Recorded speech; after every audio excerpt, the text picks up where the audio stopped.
Have you ever been stuck in traffic and noticed the guy next to you is in a brand spanking new Ford F-150 Raptor, fully loaded, probably has more technology than your entire house, and you're thinking to yourself, wait a second, I know this guy works at the same company I do. How is he pulling this off? Like seriously, how is someone making 50 grand a year driving around in what's essentially a small mortgage on wheels? Well, buckle up, because what I'm about to show you is going to blow your mind, and honestly, it might make you a little angry too. My name is Lehan, and I've spent an embarrassing amount of time obsessing over personal finance and trying to figure out why normal people make absolutely bonkers money decisions. So if you've ever looked at your neighbor's driveway and thought, there's no way they can actually afford that, hit that subscribe button and give this video a thumbs up, because we're about to pull back the curtain on one of the biggest financial scams that nobody's talking about. Alright, so let's just rip the band-aid off right now. The average monthly payment for a new vehicle in the United States has officially lost its mind. We're talking about $715 per month for 72 months. And that's just the average, right?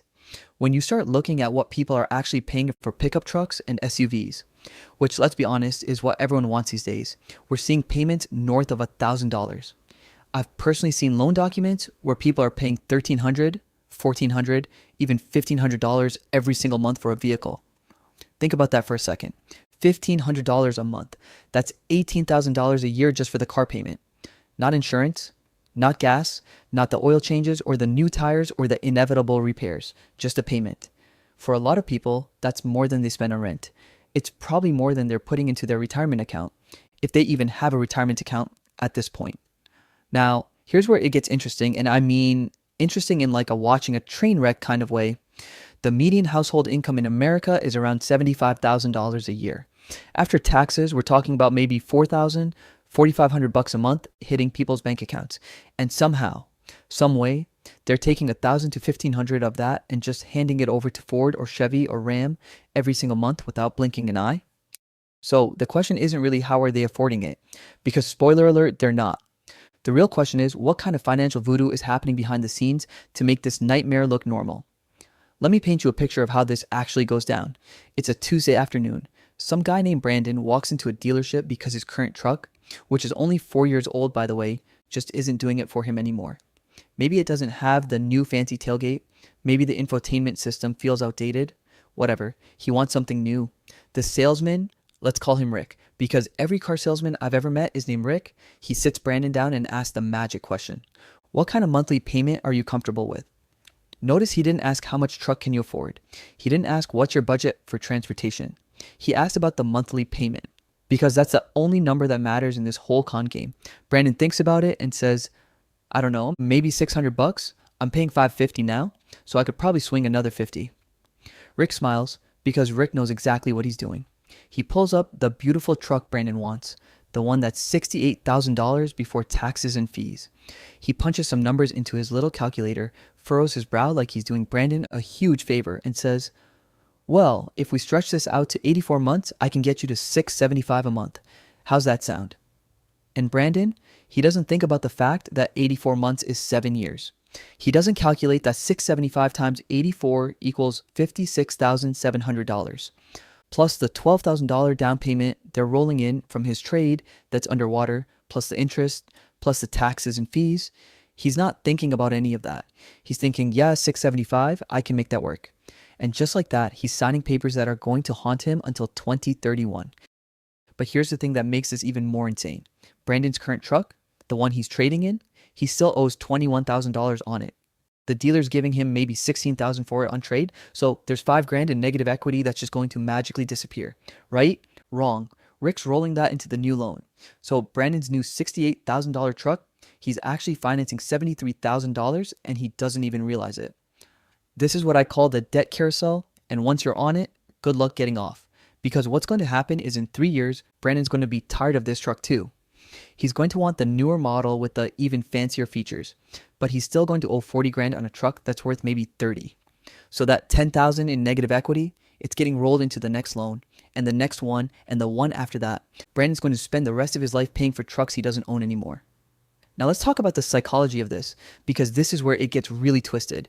There's this thing that's happened in American culture over the last 20 years where your vehicle stopped being just a way to get from point A to point B. It became a status symbol. It became your identity. You're not just buying a truck. You're buying the idea that you're a rugged, capable, successful person. You're buying the image of yourself pulling a boat that you don't own to a lake house you can't afford. I see this all the time. Guys who work construction, making maybe 20 bucks an hour, rolling up to job sites in $80,000 trucks with every option known to mankind. And I get it. I totally get it. You work hard, you're out there in the heat or the cold, breaking your back 40, 50 hours a week. You want something nice. You deserve something nice, right? But here's the brutal truth. That truck isn't making you successful. It's making you broke. You're spending money you haven't earned yet to impress people you don't even like. And the saddest part is, those people aren't even impressed. They're too busy worrying about their own truck payments to care about yours. Let me show you how people are actually making these payments work in real life, because the math is absolutely wild. I know a guy, we'll call him Travis. Travis drives a brand new Silverado High Country. Beautiful truck, 65 grand. His payments around 1100 a month. Travis makes about 60,000 a year working in HVAC. After taxes, he's bringing home maybe 4 grand a month. So right off the bat, he's giving 25% of his income to the truck. But wait, there's more. Insurance on that truck? 300 a month because he's got full coverage and gap insurance. Gas? He's driving about 1,200 miles a month, getting maybe 16 miles per gallon in real world conditions. At $4 a gallon, that's another $300. So we're at $1,700 a month just for the truck to exist. That's 42% of his take-home pay for a truck, and Travis hasn't eaten yet. He hasn't paid rent, he hasn't put anything in savings, not that he has any savings at this point. So what does Travis do? He lives with 2 roommates in a place that will cost him $600 a month. He eats fast food for basically every meal because he's too tired to cook and it's cheap. He hasn't taken a real vacation in 4 years. He picked up a side hustle doing Uber on weekends, where he puts miles on his $65,000 truck to make an extra few $100 a month, which is the most backward logic I've ever heard. And he tells himself it's fine because he loves his truck and he works hard and he deserves it. But does he though? Like, really think about it. Travis is 28 years old. He has negative $7,000 in net worth. He's got no retirement savings, no emergency fund. He's one blown transmission away from complete financial collapse. And he's going to be making this truck payment until he's 35 years old. For a vehicle that's going to be worth maybe 20 grand when he finally owns it. That's not winning. That's not success. That's indentured servitude with Bluetooth. And the craziest part? Travis isn't even unusual. This is normal now. I know families, and I mean like regular middle class families, with 3 car payments running at the same time. Mom's got her Tahoe, dad's got his Tundra, and they got the high school kid a used 4Runner, which still has a $400 a month payment, because used car prices are absolutely insane too. So this family's dropping 2 grand a month just on vehicles, plus insurance, which for 3 cars is probably another 400, plus gas, plus maintenance. They're spending close to $3,000 a month on cars, and they think this is just what life costs now. Here's what really keeps me up at night though. Let me show you the real numbers on what this is actually costing people, not just in dollars, but in their entire financial future. Let's take that $55,000 truck with the 7-year loan at 6.5% interest. The monthly payment works out to about $820. Over the course of 7 years, you're going to pay $69,000 total for that truck. But that's just the loan. Let's add in insurance at $200 a month. That's another $16,800 over 7 years. Fuel, let's say $350 a month, that's $29,400. Maintenance and repairs over 7 years on a truck, you're looking at least $12,000, probably more like $15,000 or $18,000 if anything major goes wrong. Add it all up and you're spending $127,000 over 7 years. And what do you have to show for it at the end? A 7-year-old truck with 80,000 miles on it that you might be able to sell for 18 grand if you're lucky. You spent $127,000 to own an $18,000 asset. That's $109,000 that just evaporated into thin air.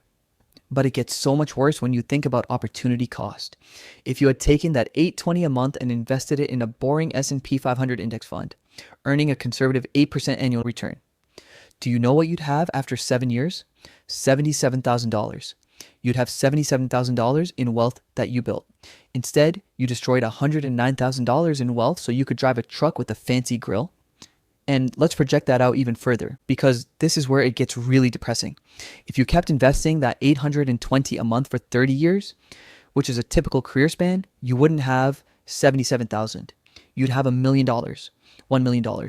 The difference between driving fancy new trucks your whole life versus driving reliable paid off vehicles and investing, the difference is literally the difference between retiring broke and retiring a millionaire. It's the difference between working until you're 70 and retiring at 55. It's the difference between financial freedom and financial prison. But nobody thinks about it that way because we've been conditioned not to. We've been conditioned to think about monthly payments. What can I afford per month? And as long as that monthly number feels manageable, we just don't think about the total cost.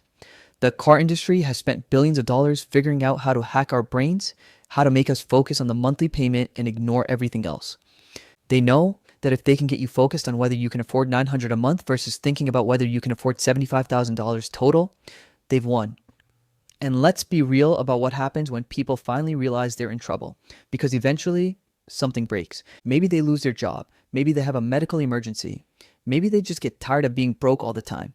And they look at getting out of that truck loan and they realize they're completely trapped. They owe 35 grand on a truck that's worth 24.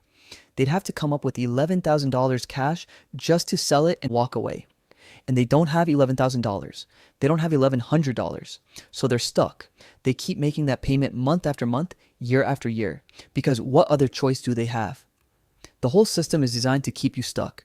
The dealerships, the banks, the manufacturers, they all make money when you're trapped in this cycle. They don't make money when you buy a 5-year-old Honda Civic for 12 grand and drive it for the next 10 years.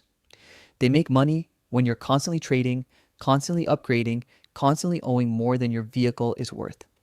So here's the bottom line, and I want you to really hear this. When you see someone driving around in a truck that costs more than most people make in a year, don't be jealous. Don't think they've got it figured out. Don't think they're more successful than you. They're probably drowning. They're probably stressed about money every single day. They're probably eating cheap garbage food and living in a crappy apartment and working a job they hate, plus a side hustle they hate even more, all to afford a truck that's losing value every single day. That brand new shiny truck isn't a sign of wealth. It's a sign of debt. And the sad thing is, in 5 years, when it's not new and shiny anymore, they're going to do it all over again. Because they've convinced themselves this is just what you do. This is what responsible adults do. They have car payments, it's normal. But it's not normal, or at least it shouldn't be. Your grandparents didn't have car payments for their entire adult lives. They bought cars they could afford and drove them until the wheels fell off. And somehow, some way, we got convinced that being in debt for vehicles for 40 years straight is just part of life. It's not. It's a trap. And you don't have to fall for it. If this video made you rethink that shiny new truck you've been eyeing, do me a favor and smash that like button. Subscribe for more financial reality checks that'll probably make you uncomfortable but might also save you from making a huge mistake. I'm Lee Han, and I'll catch you in the next one.